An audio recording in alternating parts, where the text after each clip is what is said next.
안녕하십니까? 러빙타임 새벽을 여는 예수 묵상 시간입니다.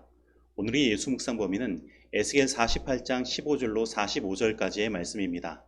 오늘도 이 말씀 속에서 하루를 살아가는 데 필요한 영적인 힘을 얻게 되기를 간절히 소원합니다.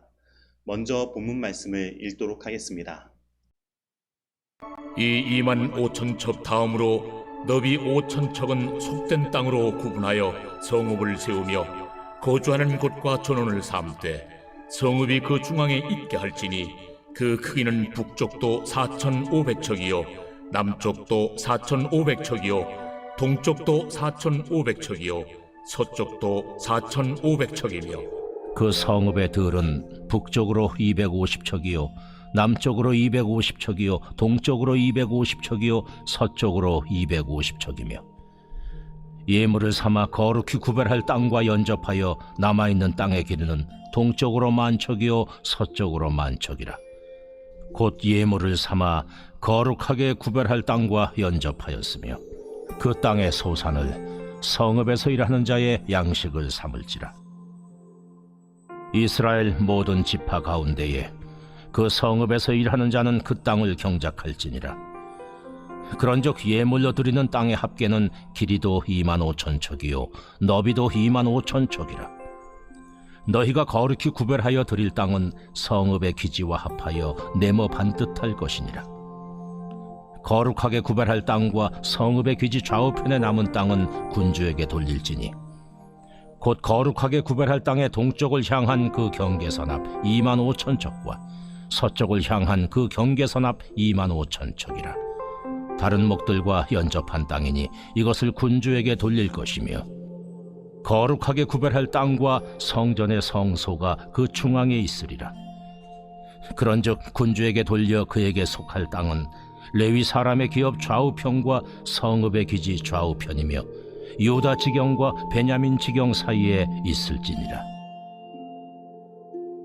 그 나머지 모든 지파는 동쪽에서 서쪽까지는 베냐민의 몫이요 베냐민 경계선 다음으로 동쪽에서 서쪽까지는 시므온의 몫이요 시므온 경계선 다음으로 동쪽에서 서쪽까지는 이사갈의 몫이요 이사갈 경계선 다음으로 동쪽에서 서쪽까지는 스불론의 몫이요 스불론 경계선 다음으로 동쪽에서 서쪽까지는 갓의 몫이며 갓 경계선 다음으로 남쪽 경계선은 다말에서부터 무리바 가데스 셈에 이르고 애굽 시내를 따라 대해에 이르나니 이것은 너희가 제비 뽑아 이스라엘 지파에게 나누어 주어 기업이 되게 할 땅이요 또 이것들은 그들의 몫이니라.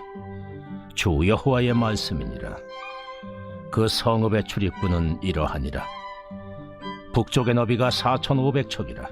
그 성읍의 문들은 이스라엘 지파들의 이름을 따를 것인데 북쪽으로 문이 셋이라. 하나는 르우벤 문이요 하나는 유다 문이요 하나는 레위 문이며 동쪽의 너비는 4,500척이니 또 한 문이 셋이라. 하나는 요셉 문이요 하나는 베냐민 문이요 하나는 단 문이며 남쪽의 너비는 4,500척이니 또 한 문이 셋이라. 하나는 시므온 문이요 하나는 이사갈 문이요 하나는 스불론 문이며 서쪽도 4,500척이니 또 한 문이 셋이라. 하나는 간 문이요 하나는 아셀 문이요 하나는 납달리 문이며 그 사방의 합계는 18,000척이라.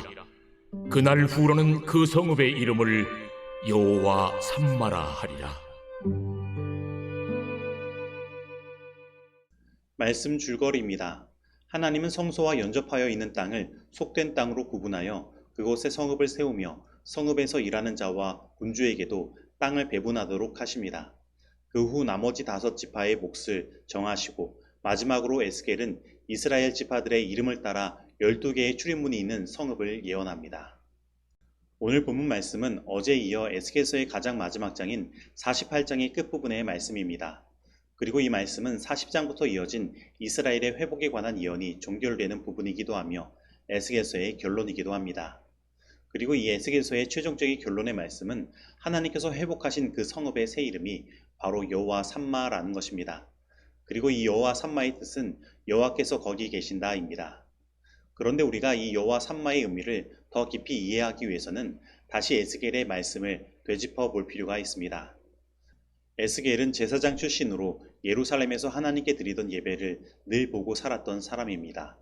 그리고 그가 포로로 잡혀오지 않고 예루살렘이 파괴되지 않았다면 바로 에스겔은 제사장으로 예배를 주관하고 하나님께 제사를 드리는 일들을 행했을 것입니다. 그러나 지금 그는 바벨론의 포로로 잡혀와 있는 암담한 현실을 경험하고 그발 강가에서 하염없이 눈물로 기도할 수밖에 없는 사람이 된 것입니다.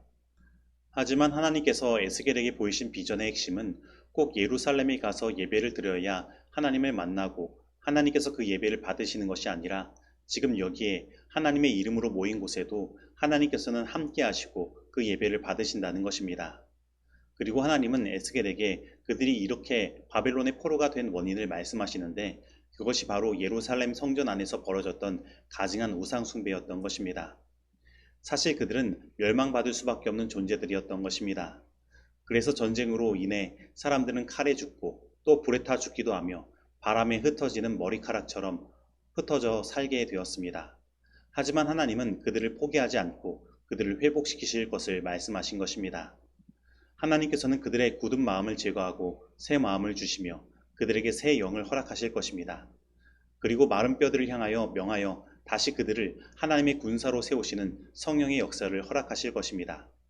그리고 하나님은 그들의 회복의 증거로 다시 예루살렘을 청량하며 그 회복된 예루살렘 성전을 보여주시는 것입니다. 그리고 그곳에서 하나님을 향한 예배가 살아나니 하나님의 영광이 다시 임하고 모든 것이 다시 회복되는 것입니다.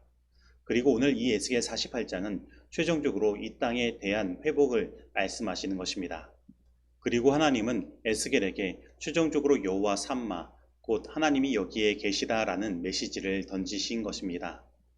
이 말씀은 그 하나님께서 회복하실 그 땅에만 계실 것이 아니라 지금 여기에 하나님께서 계신다는 말씀입니다. 바로 바벨론에 포로되고 암담한 현실을 경험하고 있는 지금 여기에 하나님은 계신 것입니다. 그래서 지금 다시 회개하여 하나님과의 관계를 회복하고 다시 하나님을 예배하며 하나님의 말씀대로 준행하면 이 모든 회복의 비전이 현실이 될 수 있음을 말씀하시는 것입니다. 그러면 여러분, 오늘 우리들의 삶의 현실은 어떻습니까? 우리의 죄악으로 인해 이 세상이 얼마나 어둡고 암담한 현실을 보여주고 있습니까? 세상에는 각종 전염병과 전쟁의 역사가 일어나고 있습니다. 그러나 이 모든 것은 이제 시작에 불과한 것입니다. 우리를 기다리고 있는 것은 더욱 심각한 일들이며 재난인 것입니다. 그러면 이러한 때에 우리 하나님은 어디에 계십니까? 먼 미래에 회복하실 그 하늘나라에 계십니까? 아닙니다. 우리 하나님은 여호와 삼마 곧 바로 지금 여기에 계신 것입니다. 그래서 우리는 지금 여기에서 회복의 길로 나아갈 수 있습니다.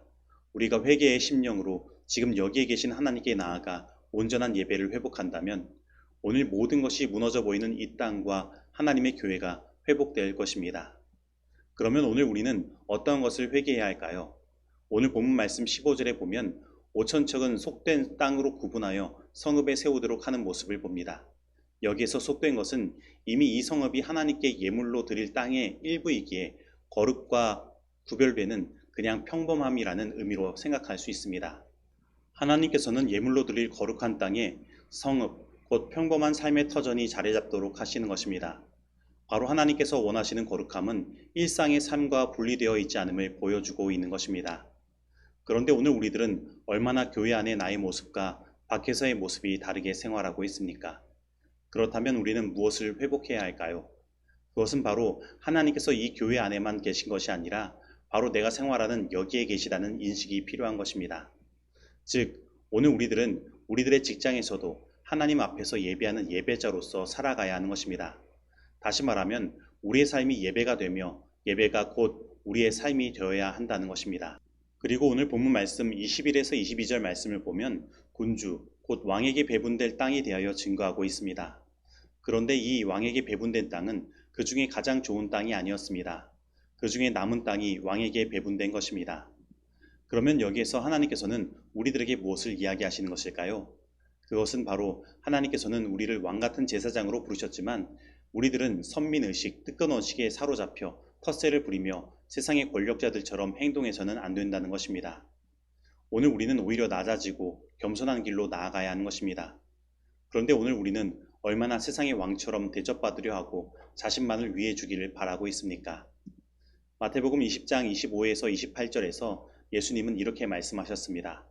예수께서 제자들을 불러다가 가라사대 이방인의 권세자들이 저희를 임의로 주관하고 그 대인들이 저희에게 권세를 부리는 줄을 너희가 알거니와 너희 중에는 그렇지 아니하니 너희 중에 누구든지 크고자 하는 자는 너희를 섬기는 자가 되고 너희 중에 누구든지 으뜸이 되고자 하는 자는 너희 종이 되어야 하리라. 인자에 온 것은 섬김을 받으려 함이 아니라 도리어 섬기려 하고 자기 목숨을 많은 대속물로 주려 함이니라. 즉 지금 우리와 함께 여기에 계신 예수님은 우리의 왕이시지만 우리를 위해 섬기는 자가 되셨고 자기의 목숨을 많은 사람들의 대속물로 주신 분이시라는 것입니다. 오늘 우리가 섬기는 예수님께서 이토록 낮아지셨는데 오늘 우리는 어디로 가며 무엇을 목표로 살아가고 있습니까? 오늘 우리와 함께 여기에 계신 하나님께 온전히 예배하는 삶은 예수님을 따라 바로 이렇게 낮아지는 삶을 사는 것입니다. 그러면 오늘 우리가 밟은 땅에 예수 그리스도의 복음이 우리의 삶을 통해 뿌려질 것입니다. 그리고 우리 하나님은 하늘 새 예루살렘으로 우리를 인도하시고 우리는 그 새 예루살렘의 12지파의 이름이 새겨진 분들로 들어가 하나님께서 우리에게 허락하신 새 하늘과 새 땅을 경험하게 될 것입니다. 그리고 그곳에서 우리는 하나님께서 우리를 위해 마련하신 집에서 살게 될 것입니다. 그들의 말은 사람들의 마음에 선한 감화를 끼쳐주는 특성을 지니게 될 것이다. 하늘을 향해 모든 창문을 활짝 열고 의의 태양으로부터 이르러 오는 밝은 하늘 광선을 맞아들이라. 여호와를 경외하는 것이 지혜의 근본이요 보라 하나님께서 여기 계신다는 인상을 끊임없이 갖고서 생활하며 일할 때 거룩한 감화를 끼치게 되며 성령께서 이것을 심령과 지성 속에 끊임없이 새기신다. 의료봉사 34페이지의 말씀입니다. 적용하도록 하겠습니다. 오늘 나는 하나님께서 지금 여기에 계시다는 믿음을 가지고 살아가고 있습니까? 오늘 나의 교회 안에서의 삶과 교회 밖에서의 삶은 어떻습니까? 나는 삶이 예배요, 예배가 삶이 되도록 살아가고 있습니까? 오늘 나는 예수님께서 이 땅에 오셔서 섬기시고 낮아지신 삶을 사신 것처럼 나도 그렇게 낮아지고 봉사하는 겸손의 삶을 살기를 원하고 있습니까? 오늘 이 말씀 속에서 내가 실천해야 할 것은 무엇입니까? 기도하시겠습니다. 하나님 아버지, 오늘 에스겔의 말씀을 통해 우리의 삶의 어두움과 절망 중에서도 지금 여기에 함께 계시는 하나님을 깨닫게 하시고 절망이 아니라 희망을 가지고 살아가며 하나님 앞에 온전히 예배하는 예배자의 삶을 살아갈 수 있도록 인도하시니 감사드립니다. 하나님, 오늘 우리로 하여금 교회 안이나 밖에서의 삶이 예수님을 온전히 따르는 동일한 삶이 되도록 인도하여 주시고 예수님께서 이 땅에서 섬기시고 낮아지시며 십자가에 죽기까지 하신 것처럼 오늘 우리도 그 예수님께서 걸어가신 십자가의 길로 나아갈 수 있도록 인도하여 주시옵소서. 그래서 오늘 우리가 밟는 모든 땅에 예수 그리스도의 복음이 뿌려지게 하시고 이 망가지고 부서진 이 세상이 온전히 회복될 수 있도록 온전히 주님 함께 하시고 인도하여 주시옵소서. 예수님의 이름으로 기도드립니다. 아멘.